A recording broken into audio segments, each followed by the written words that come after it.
بسم اللہ الرحمن الرحیم بسم اللہ الرحمن الرحیم ثم انه قدس سره اورد على ما ذكره من قضاء التتبع وبغلبة الاستمرار في مظاهره الاطلاق بأن النبوة ايضا من تلك الاحکام ثم عجاب محقق قمی صاحب قوانین نے ایک بات کی تھی اور ان کے جواب میں یہودی کے کہ استصحاب تو وہاں ہوتا ہے جہاں مستصحب محرز ہو، جہاں مشکوک ہے، لہذا پھر ہم نے کہا تھا کہ جناب اکثر احکام شرعیہ میں بھی تو پھر مستصحب محرز نہیں ہوتا، وہاں تو آپ استصحاب کے قائل ہیں۔ پھر انہوں نے خود ہی جواب دے دیا تھا اپنی طرف سے کہ چونکہ اکثر احکام شرعیہ میں تتبع اور استقراء سے یہ ثابت ہے کہ وہ احکام استمراری ہوتے ہیں، لہٰذا اگر کہیں ہمیں شک ہوگا تو ہم اس تتبع اور استقراء کی بنیاد پر استصحاب کر سکتے ہیں کہ انشاءاللہ یہ ابھی تک چل رہا ہے۔ ثم انہ، آج کا درس یہاں سے ہے، پھر خود ہی صاحب قوانین اپنے اوپر ایک ممکنہ اشکال کو ذکر کرتے ہیں اور پھر اس کو رد کرتے ہیں کہ ممکن ہے کوئی میرے اوپر بھی یہ اشکال کرے کہ آپ نے خود کہا ہے کہ ہم تتبع اور استقراء کر چکے ہیں کہ غالب احکام جو ہیں وہ استمراری ہیں، تو پس نبوت بھی انہی میں سے ایک ہے، لہذا یہاں بھی ہم کہہ سکتے ہیں کہ شریعت موسوی اور نبوت موسیٰ جو ہے وہ بھی استمراری ہے، اور اگر شک ہوگا تو ہم اس کا استصحاب کر سکتے ہیں۔ ممکن ہے یہودی میرے اوپر یہ اشکال کرے کہ آپ خود جب مان چکے ہیں کہ غالب احکام شرعیہ میں استمرار ہے تو پس نبوت موسوی، شریعت موسوی یہ بھی تو انہی میں سے ہے، لہذا اس میں بھی ہم استمرار کر لیتے ہیں، پس استصحاب ہو سکتا ہے۔ تو میرا جواب یہ ہوگا، جواب کیا ہے؟ جواب یہ ہے چونکہ اغلب کہ غالب نبوات، آپ شریعت حضرت محمد اس کو دیکھیں آدم کو، اس کے بعد شریعت حضرت نوح کو دیکھیں، شریعت حضرت ابراہیم کو دیکھیں، شریعت حضرت عیسیٰ کو دیکھیں، وغیرہ وغیرہ، یہ جتنی بھی نبوات تھی اور ان کی شرائط تھی غالباً وہ ساری محدود تھیں، ایک عرصے تک تھیں اور اس کے بعد ختم۔ تو پس غالب شریعتیں محدود تھیں اور نادر شریعت وہ ایک بچتی ہے جو کہ استمراری اور دائمی ہے۔ تو اگر ہمیں حضرت موسیٰ کی نبوت میں شک ہوگا تو ہم اس کو بھی انہی غالب افراد کے ساتھ شامل کریں گے، اور غالب تھی محدود، لہذا ہم کہیں گے کہ یہ بھی محدود ہے۔ شیخ اعظم اس جواب سے بھی متفق نہ ہوئے، فرماتے ہیں یہ جواب بھی آپ کا یہودی کو لاجواب نہیں کر سکتا۔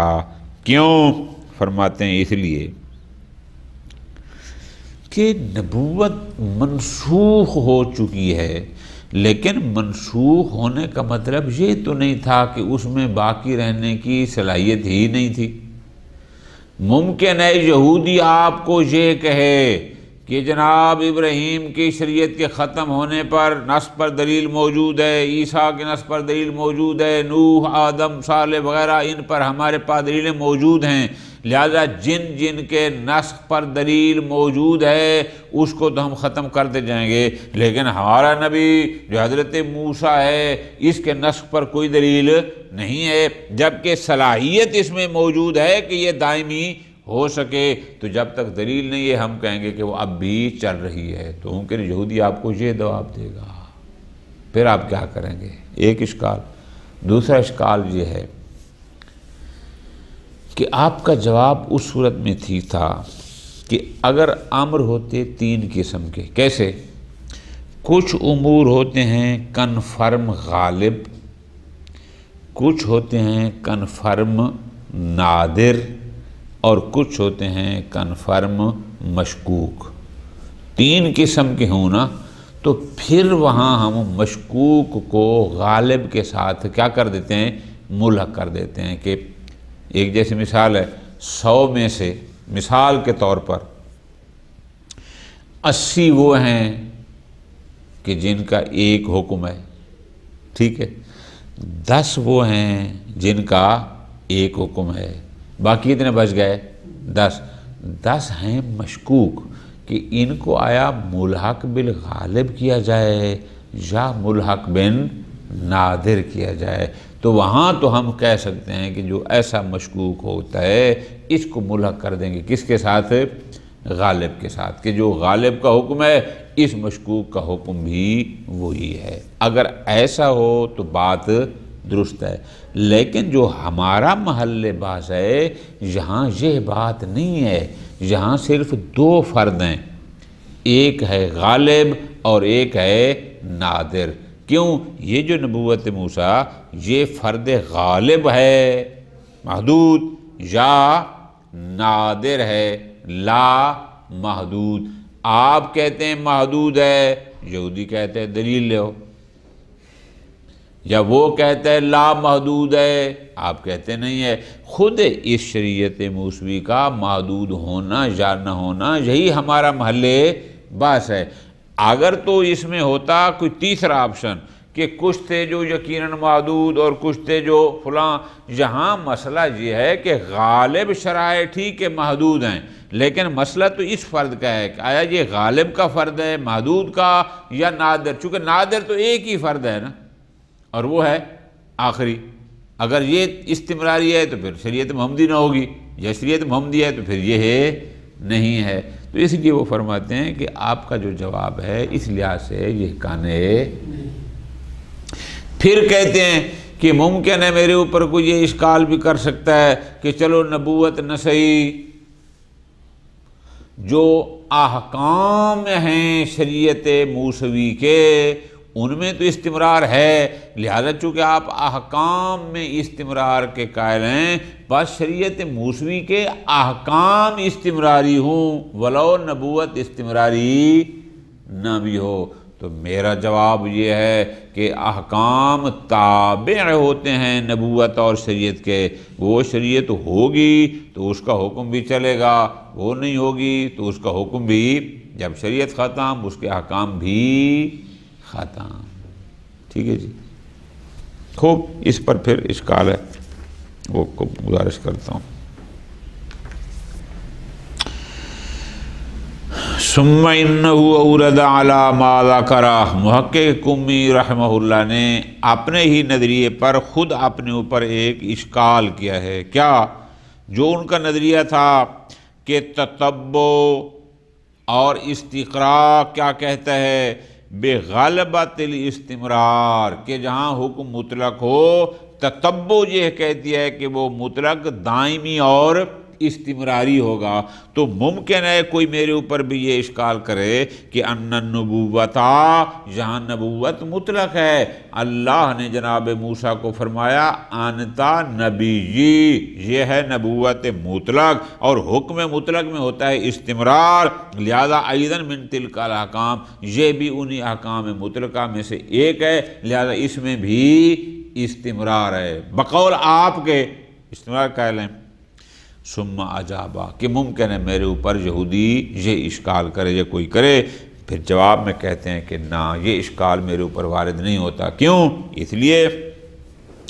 بِأَنَّ غَالِبَ النُّبُوَّاتِ، کیونکہ غالب نبوات بلکہ اکثر اغلب حضرت آدم سے لے کر پیغمبر اکرم صلی اللہ علیہ وآلہ وسلم سے پہلے تک جتنے بھی انبیاء اور رسول اور شرائع آئیں وہ سارے کے ساری محدود تھیں ایک عرصے تک، اور پھر وہ ختم۔ والذی ثبت علینا،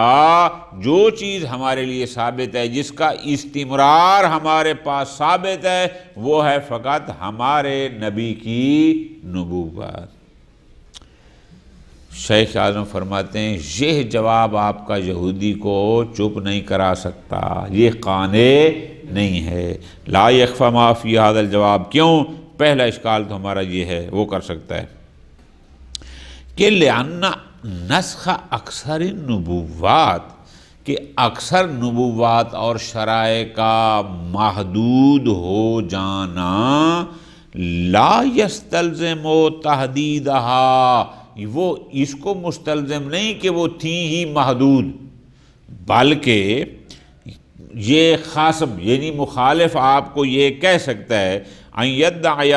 ظہور ادلتہا، جناب جتنی بھی ادلہ تھیں جن کی وجہ سے کسی نبی کی نبوت کا ہم اقرار کرتے رہے بالتتبع والاستقراء، وہ ادلہ من حیث الدلہ ظہور رکھتی تھیں استمرار میں۔ کسی نبی کو یہ نہیں کہا گیا آپ میرے 5 سال کے لیے نبی ہیں، آپ 200 سال کے لیے ہیں، آپ 300 سال کے لیے ہیں، ایسی تو کوئی دلیل ہمارے پاس نہیں ہے۔ ہاں نسخ ہوتی رہیں، لیکن ایسا پس ہر نبی کی نبوت مطلقہ تھی جو استمرار اور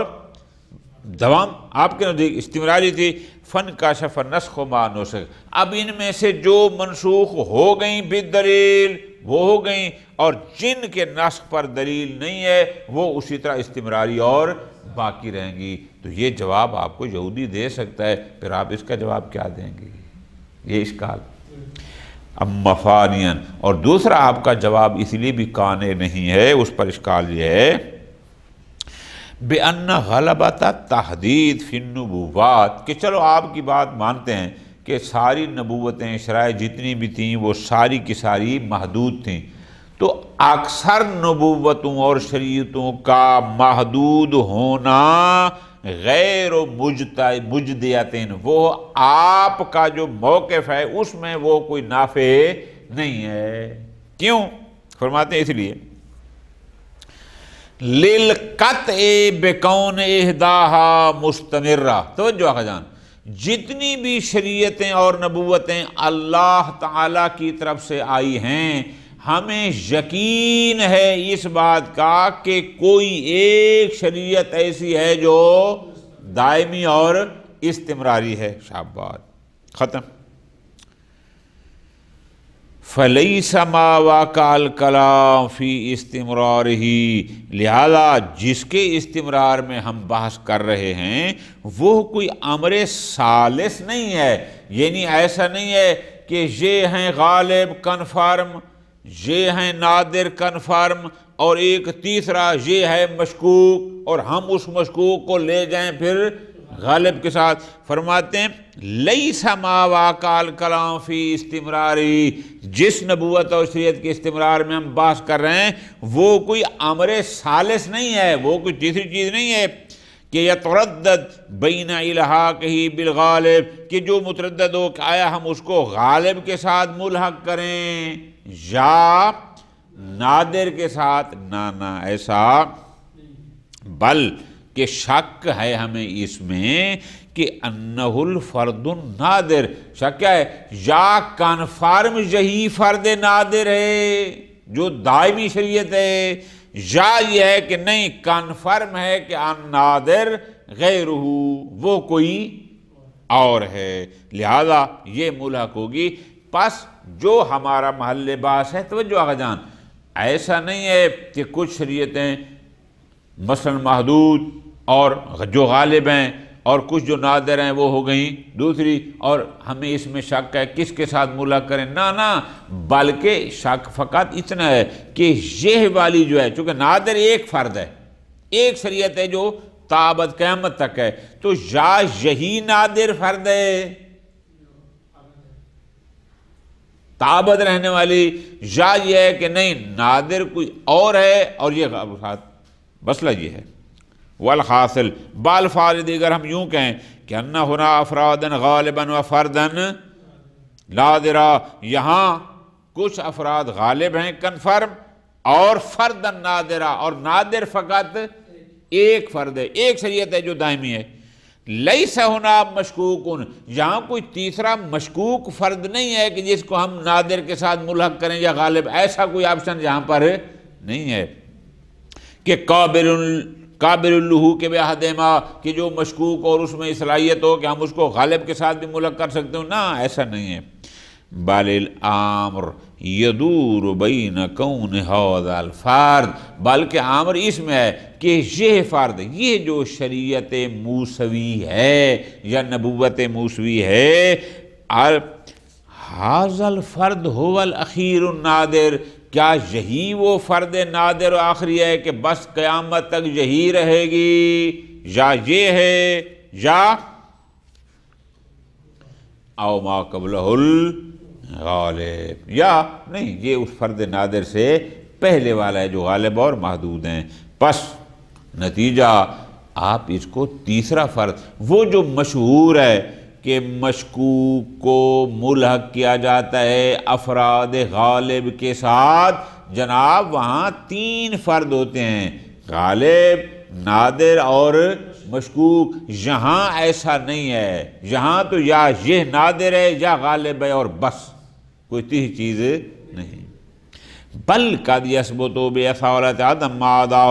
بلکہ اگر صحیح پوچھیں، اگر ہم اصالت عدم کو جاری کریں اور عدم محدودیت کو جاری کریں تو فرماتے ہیں کون ھذا ھو الاخیر، ممکن ہے اصل عدم جاری کریں کہ اصل عدم ہے، عدم کیا یعنی محدود نہ ہونا، تو پھر ہمیں استمرار ہوگا، نتیجہ یہ ہے کہ پھر اسی کے بارے میں ہم کہہ سکتے ہیں کہ یہی آخر تک رہے گی، استمراری ہوگی۔ الٹا یہ دلیل تو آپ کو پھنسا دے گی۔ ثم اورد خود سر علی نفسہ،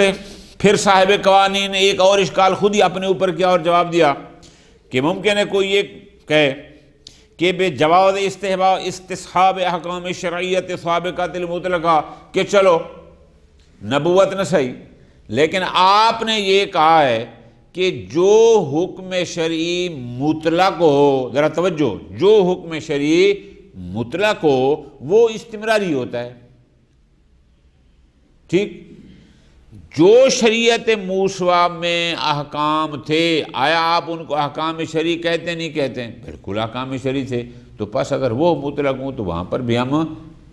چاہے نبوت اس کی استمراری نہ بھی ہو تو احکام تو شرعی تھے نا، اس میں تو آپ خود استمرار کے قائل ہیں۔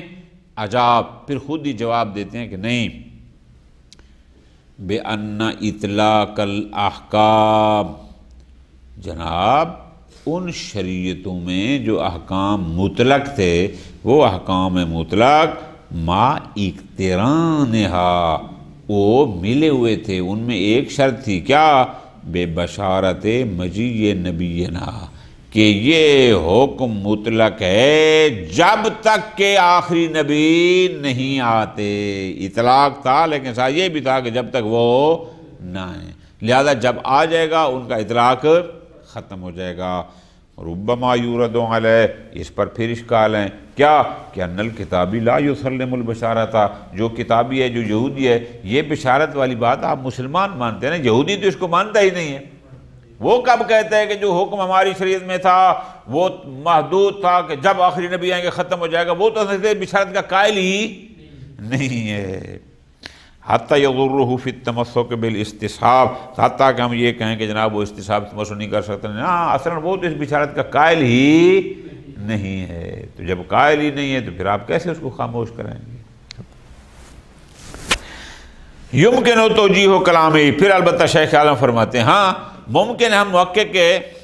قمی رحمہ اللہ کے بیان کی توجیہ کریں کہ نہیں، در حقیقت وہ سمجھانا یہ چاہتے ہیں، کیا کہ ان کا مقصود یہ تھا کہ حکم تابع ہوتا ہے شریعت کے، اور جب شریعت کا محدود ہونا ثابت ہو جائے گا تو حکم خود بخود محدود ہو جائے گا، اطلاق ختم ہو جائے گا۔ مقصد ان کا یہ تھا۔ یمکن توجیہ کلامی، ممکن ان کے کلام کی توجیہ یوں کریں کہ بأن المرادہ، کہ جناب محقق کی مراد یہ تھی کہ اذا لم ينفع الاطلاق ما اقترانها بالبشارہ، کہ جناب اطلاق ما اقترانها، کہ اگر نبوت بھی مطلق تھی، انت نبی جی، لیکن وہ تھی ما بشارت نبی، کہ جب تک آخری نبی نہیں آتے، اب یہ اطلاق فائدہ نہیں دیتا کہ جب بشارت ساتھ ہو پھر اول تو اطلاق فائدہ نہیں دیتا۔ فرماتے ہیں مثلا فیضا فورضا قضیت و نبوت ہی محملہ، اگر ہم فرض کرتے ہیں کہ نبوت موسوی محمل تھی، یعنی مجمل تھی، اس میں یہ نہیں تھا کہ وہ دائمی ہے یا نہیں ہے، غیر ضالۃ، جب محمل ہوگی تو اس کا مطلب اس کی دلالت فقط مطلق نبوت پر ہے، نبوت مطلقہ پر نہیں۔ پس فلا ينفع الاطلاق بعد العلم، جب ہمیں علم ہو گیا کہ احکام تابع ہیں مدت نبوت کے، اور جب نبوت میں اطلاق نہیں ہے تو احکام میں بھی اطلاق نہیں، پس فإنها أيضا تصير أيضا حينئذ محملہ، تو پس جیسے نبوت محملہ تھی پھر یہ احکام بھی چونکہ تابع ہوتے ہیں یہ بھی محمل ہو جائیں گے۔ صلی اللہ علیہ وسلم۔